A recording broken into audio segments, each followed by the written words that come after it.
नमस्कार प्यारे बच्चों। इस वीडियो में हम करेंगे क्लास 10th के दो मोस्ट इम्पोर्टेंट क्वेश्चन, जिसमें से आपका पहला क्वेश्चन है AP 3, 15, 27, 39 का कौन सा पद उसके 54वें पद से 132 अधिक होगा। यानी हमें इसके अंदर ना n निकालना है बच्चों, ठीक है। और AP हमें दिया हुआ है, तो देखो इसको हम कैसे करेंगे आंसर में। बच्चों ये आपका मोस्ट इम्पोर्टेंट क्वेश्चन है, बहुत बार पेपर में आया हुआ है। तो हमें AP दे रखा है, AP तो दे रखा है कितना है 3, 15, 27, 39 है ना, इस तरह से आगे तक। अब हमारा ए कितना है 3 है। डी तो निकालने आता है ना आपको बच्चों, A2 माइनस में A1, यानी 15 में से 3 घटा देंगे। तो 15 में से 3 घटाएंगे तो कितना आएगा आपका 12 आएगा। ये सब चीज़ें बच्चों मैंने आपको एक्सरसाइज में बहुत अच्छे से समझा दिया था। अब हमें क्या बोला है कि कौन सा पद 54वें पद से 132 अधिक होगा। मतलब AN इजकल टू 54वें पद से A 54 हो जाएगा, यानी 54वां पद, और इससे 132 अधिक, तो प्लस में हम 132 ले लेंगे बच्चों। अब AN का फॉर्मूला तो आपको याद होगा ना, AN का फॉर्मूला क्या होता है, A प्लस में N माइनस में 1 और D बच्चों। AN का फॉर्मूला A प्लस में N minus 1 D equal to A 54 है तो इसका क्या बनेगा फॉर्मूला, A प्लस में 53 D, है ना। और ये हो जाएगा आपका 132। ये सारी चीज़ें मैंने आपको बहुत अच्छे से एक्सरसाइज में सिखा रखा है। अब आगे हम इसको सॉल्व करेंगे। ए देखो, ए कितना है आपका 3, तो 3 आ जाएगा, प्लस में n माइनस में 1, n तो है नहीं, n निकालना है हमें, डी है हमारे पास 12 इजकल टू ए कितना है आपके पास 3 है, प्लस में 53, और डी कितना है आपके पास 12 है, प्लस में 132 हो जाएगा। अब आगे सॉल्व करेंगे, 3 का 3 हो जाएगा, प्लस में 12 की गुणा ना इन दोनों से होगी, तो 12 की गुणा हम n से करेंगे तो क्या हो जाएगा आपका 12n, माइनस 12 की गुणा 1 से करेंगे तो 12 इजकल टू 53, और आपका क्या है 3 है और यहाँ पे 12 है, तो 3 का 3 रहेगा, प्लस में 53 की गुणा हम 12 से करेंगे, तो 12 से हम 53 की गुणा करेंगे ना बच्चों, तो आपका आएगा 636। मैंने पहले से ही गुणा करके रखा है, आप चाहो तो गुणा कर सकते हो। प्लस में हो जाएगा 132। अब आगे देखो, ये हो गया आपका 12n, ठीक है। और उसके बाद यहाँ पे आपका है 12n, और ये माइनस का और ये प्लस का, माइनस प्लस माइनस हो जाएगा। 12 में से 3 जाएगा तो आपका बचेगा 9, निशान किसका आएगा माइनस का, क्योंकि माइनस की संख्या बड़ी है इजकल टू। अब हम यहाँ पे इसको सॉल्व करेंगे, देखो तीनों संख्याएं प्लस में है तो इसको हम प्लस कर देते हैं। 6 2 8, 8 और 3 हो जाएगा 11, हासिल 1 बच जाएगा, 3 3 6 और 1 7, और ये हो जाएगा 6 और 1 हो गया आपका 7, यानी 771। अब ये 12n, तो 12n ऐसे का ऐसे ही रहेगा, 771।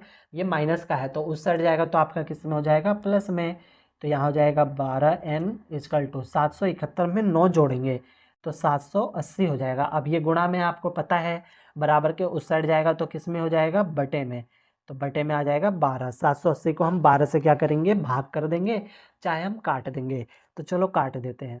12 कम 12, 12 छिक 72, बचा 6, 60 हो जाएगा, 12 पंचे 60, यानी n कितना निकल गया 65, n 65, यानी 65वां पद जो है 54वें पद से 132 अधिक होगा। तो इसको हेडिंग के साथ लिखेंगे हम पेपर में भी, तो AP का 65वां पद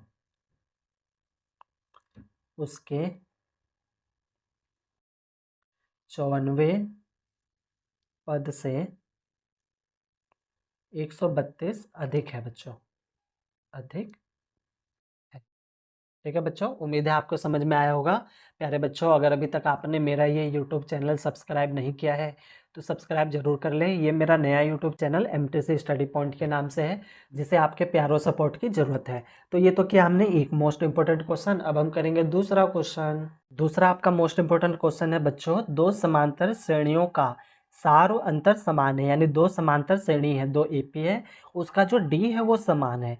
यदि इनके 100वें पदों का अंतर 100 है तो 1000वें पद का अंतर क्या होगा, ये हमें बताना है बच्चों। आपका मोस्ट इंपॉर्टेंट क्वेश्चन है, पेपर में आता ही आता है। तो देखो इसको हम कैसे करेंगे आंसर में। तो दो AP है तो हम मान लेते हैं, माना प्रथम AP, ठीक है बच्चों। तो मान लेंगे माना प्रथम AP का प्रथम पद, प्रथम पद, इसको हम A से मान लेते हैं, बड़े A से। फिर हम इसी तरह मान लेंगे एक और AP का, यानी दूसरी AP का। तो माना दूसरी एपी का प्रथम पद, प्रथम पद, इसको हम छोटे ए से मान लेते हैं और इनका जो सारों है वो क्या है, समान है यानी डी। तो लिखेंगे दोनों एपी का सार अंतर, ये क्या है आपका डी है बच्चों। ठीक है, अब अकॉर्डिंग टू क्वेश्चन, अब क्वेश्चन में इन्होंने क्या बोला है कि इनका जो है दोनों एपी का जो 100वें पद का अंतर है वो क्या है, 100 है।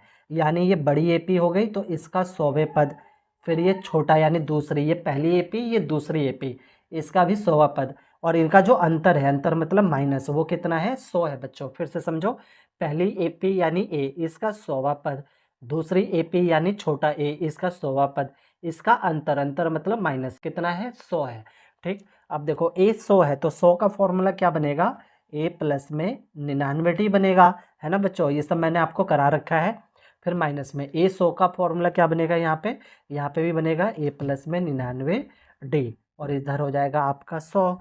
अब हम ब्रैकेट खोल देंगे, ए प्लस में 99 माइनस में a, minus plus minus 99 equal to हो जाएगा आपका 100 बच्चों। ठीक, अब देखो ये 99 है, ये भी 99 है, ये प्लस का है और ये माइनस का, इससे ये कट गया, यानी आया आपका a माइनस में a इक्वल टू 100। इसको हम इक्वेशन फर्स्ट मान लेंगे। तो ये तो 100वें पद का था, लेकिन क्वेश्चन में क्या पूछा है, क्वेश्चन में पूछा है इसके 1000वें पद का अंतर क्या होगा। तो इसी तरीके से हम 1000वें का निकालेंगे, तो a का 1000, फिर छोटे a का 1000, और इसका जो पूछा है अंतर, है ना, वो क्या होगा ये हमें निकालना है।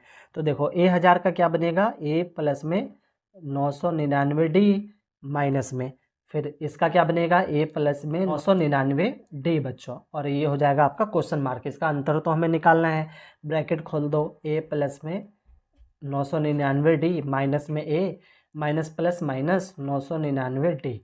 ठीक है बच्चों, अब आगे देखो 999 और 999 इससे तो ये कट गया, बचा आपका a माइनस में छोटा a equal to question mark, यानी हमें अंतर निकालना है। अब यहाँ पे देखो अपना पहला इक्वेशन, a माइनस ए यानी बड़ा a माइनस छोटा a, कितना आया, 100 आया ना। तो a माइनस ए, इसको हम a माइनस ए 100 है, इसको हम यहाँ पर रख देंगे। ठीक है बच्चों, यानी a माइनस ए हमारा कितना निकला, 100, तो a माइनस ए निकल गया आपका 100 बच्चों। और कहाँ से आया ये, समीकरण फर्स्ट से बच्चों। ठीक है, यानी 100, इसका मतलब क्या हुआ, इसके 100वें पद का अंतर जो है वो 100 है, तो 1000वें पद का अंतर क्या होगा, 1000वें पद का भी अंतर 100 ही होगा बच्चों। अगर कोई एपी है, ठीक है बच्चों, अगर कोई एपी है, उसके पदों का अंतर यानी डी क्या है आपका, 100 है। ठीक है, यानी 2 पद का हो या 5 पद का हो या 100वें पद का हो, 100वें पद का अंतर जो है 100 है, तो 1000वें पद का अंतर भी ना बच्चों 100 ही होगा। ठीक है बच्चों, डी नहीं बदलता है, जो अंतर होता है वो चेंज नहीं होता है, चाहे वो 1000वां पद हो, चाहे वो लाखवां पद हो, चाहे वो 10वां पद हो, डी क्या रहेगा, समान रहेगा। ठीक, यानी इसका 100वें पद का जो अंतर है वो 100 है, तो 1000वें का भी क्या आएगा, 100 आएगा। उम्मीद है बच्चों आपको समझ में आया होगा। प्यारे बच्चों, सवाल में कहीं पर भी डाउट हो, कोई चीज़ नहीं समझ आया हो, तो वीडियो को ना एक बार और प्ले करके देखना, आपके सारे डाउट ना क्लियर हो जाएंगे। ओके, धन्यवाद बच्चों।